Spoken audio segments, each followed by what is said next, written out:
Let's make lard by rendering pork fat.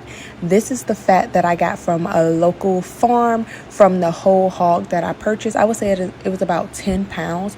First, you need to cut the lard up. Well, I cut the pork fat up. Some people call it lard, some people call it pork fat, but I cut it into small pieces so that I can then mince it, which you will see coming up. Don't mind my cutting board. It was running away from me. I should have put the napkin under it, but I forgot. You need a sharp knife. Make sure you have a sharp knife, because if not, it's not going to cut. It's going to be difficult.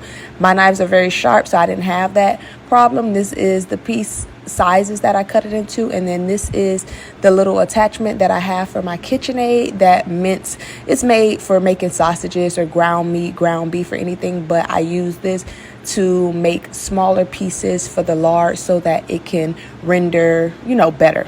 You do see water at the bottom of my Instant Pot. This is so that the lard doesn't stick or burn at the bottom. You put about 1/4 cup, just enough to cover the bottom. This is all of the pork fat minced up. It doesn't look the best, but I'm going to put it into my crock pot and let it cook. I cooked it for let it simmer for about 16 hours. I started with 12 hours. I checked it about 6 hours, and you can see it still needs to keep rendering. I kept checking it because I did not want the fat to burn.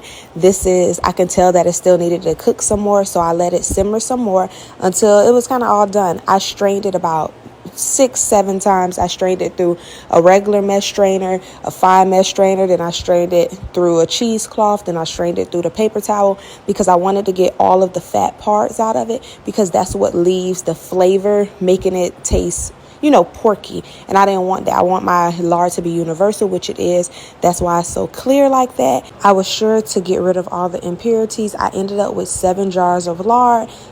Once it cooled, it turned white and solidified. You can store it in the fridge, but it is shelf stable.